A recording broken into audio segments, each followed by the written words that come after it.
मेरा गांव मेरा देश, देखते रहिए आपका संदेश। ताजा खबरों के साथ हवा सिंह चहल। हेलो दोस्तों, नमस्कार। मैं हवा सिंह चहल, संपादक आपका संदेश।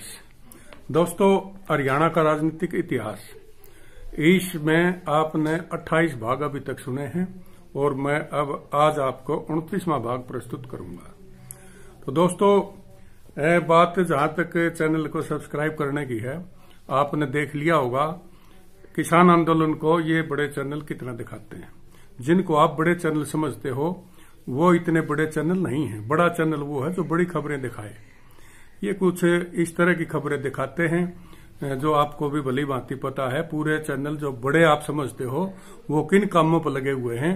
इतना बड़ा किसान आंदोलन पूरा राष्ट्रीय स्तर पर जब जाम लगे हुए हैं, उनको मामूली दिखाते हैं और इसी उठ पटांग खबरों पर ज्यादा ध्यान देते हैं। तो मैं आपको एक तो खास बात ये कहूंगा कि आप इस तरह के जो आपका संदेश ये चैनल है, ऐसे चैनलों को कामयाब करो। और ये कामयाब तब होंगे जब इनको सब्सक्राइब करोगे और ज्यादा से ज्यादा देखोगे। तो अपने पराये की पहचान, रहबर आजम सब छोटू राम ने एक ही बात कही थी कि अपने पराये की पहचान समझ लो। आज तक भी आप नहीं समझ पाए, इसीलिए आज हमें दर दर की ठोकर खानी पड़ रही है, सड़कों में बैठना पड़ रहा है। तो मुझे गुस्सा है इस बात का कि भाई इतने बड़े चैनल, और आज तक हालांकि मैं एक वरिष्ठ पत्रकार होने के नाते किसी की बुराई भी नहीं करूंगा, लेकिन इतना जरूर कहूंगा कि जो भूमिका यहां पर मीडिया को निभानी चाहिए थी, किसानों के हक में कहीं पर कोई आवाज नहीं है। तो मैं तो अपनी आवाज बुलंद करता रहूंगा। अगर किसान इस चैनल को अपना समझते हैं तो इसको सब्सक्राइब करके ज्यादा से ज्यादा देखो और ज्यादा से ज्यादा लाइक करो और ज्यादा से ज्यादा इसको शेयर करो, ताकि ये चैनल कामयाब हो और आपकी आवाज दूर तक पहुंचे। दोस्तों, छोटा चैनल वो होता है जिसे लोग कम देखते हैं। आप ज्यादा देखोगे तो यही चैनल एक बहुत बड़ा चैनल बन जाएगा। इसलिए मुझे इस बात का दुख भी है कि आप अभी तक इन बातों को नहीं समझ पा रहे। तो मैं आज आपको 29वां भाग बता रहा हूं। अभी तक आपने 28वें भाग में ओम प्रकाश चौटाला की सदारत में जो चीजें उनके मुख्यमंत्रित्व काल की थी, उनमें कुछ उन्होंने लोकप्रिय और कुछ उन्होंने मतलब साहस या दुस्साहस के जो फैसले लिए थे, कुछ ऐसे फैसले भी थे जिनसे लोग नाराज हुए थे। विभागों में छटनी थी, कुछ सफेद हाथी जिन्हें कहा करते इस तरह के महकमे थे, वन विभाग के थे और भाई इसमें जन स्वास्थ्य विभाग के थे, और एक तो पूरा MITC का महकमा था जिसमें 3900 कुछ कर्मचारी लगे हुए थे और वो 3916 कर्मचारी थे और 1031 पद थे जन स्वास्थ्य विभाग के इसके वन विकास के। तो वो उन्होंने सारे एक ही झटके में सरप्लस घोषित करके उनको हटा दिया था या समायोजित कर दिया था। वो कुछ को बेनिफिट देके निकाल दिया गया था। बहुत से उन्होंने कठोर फैसले लिए। हालांकि ये फैसले जरूरी थे, लेकिन उनके दुर्गामी परिणाम ये हुए कि वो लोग सड़कों पर आ गए। बेरोजगारी पहले ज्यादा थी, फिर वो और सड़कों पर आ गए। तो मैंने इस क्रम में ये देखा है कि भाई सरकार चलाना कितना आसान है, कितना मुश्किल। ये चीजें तो जो गद्दी पर बैठता है उसी को पता होता है।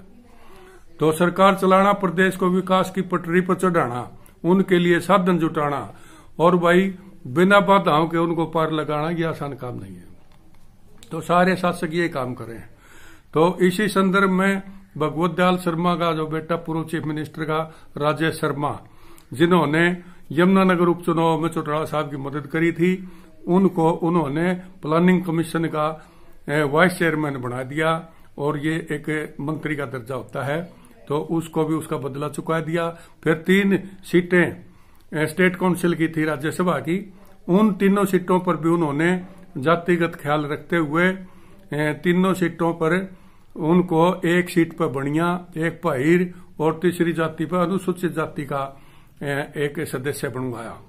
और फिर कुरुक्षेत्र यूनिवर्सिटी के अंदर वाइस चांसलर की सीट खाली हुई थी, उसमें उसने एक पंजाबी को लगाया। तो ये चीजें तो थी।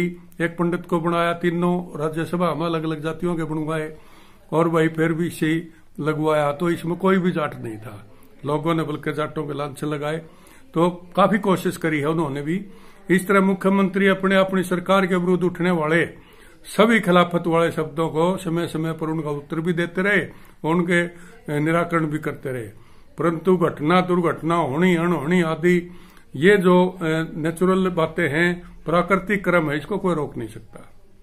वे समय समय पर होती रहती हैं। तो जिस प्रकार से ये इतने कर्मचारी हटाए और लोग सड़कों पर आए, तो उसमें फिर लोग नाराज होने ही थे। अच्छा, फिर ईशा कड़ी में एक और ईसा काम हो गया। 15 अक्टूबर 2002 को दशहरा दिन था और उस दिन दुलीना जो झज्जर गांव में पड़ा है, झज्जर गुड़गांव रोड पर राह चलते कुछ लोगों ने दुलीना के पास एक गाय को की खाल उतारते हुए लोगों ने देख लिया और उस गाय की खाल उनने ये कहा भैया मरी हुई है, हम जाता रहा। लेकिन लोगों ने वो पीटे और फिर चौकी में दे दिए, दुलेना चौकी। दुलेना चौकी गए, उनने फिर जाके बताया दी बाहर दूसरे गांव में कि वो गांव काटने थे और इसी तरह है। तो लोगों ने अंधविश्वास में भर के भर भर ट्रैक्टर ट्राली गाड़ी सारे दुलेना पहुंच गए और वेवड़ो जाके उनने तोड़ फोड़ करी चौकी में।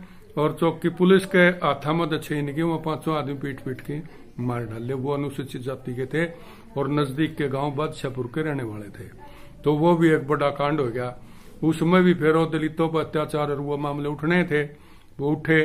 उसके सारा कुछ होया, तनाव हो गया भारी पुलिस बल के साथ। फिर उनको पोस्टमार्टम के लिए अस्पताल भिजवाया और स्थिति काफी विस्फोटक हो गई और हजारों की भीड़ जमा हो गई और प्रशासन को और पुलिस को काफी मशक्कत करनी पड़ी और उनको बहुत मुश्किल से पोस्टमार्टम के लिए भिजवाना पड़ा।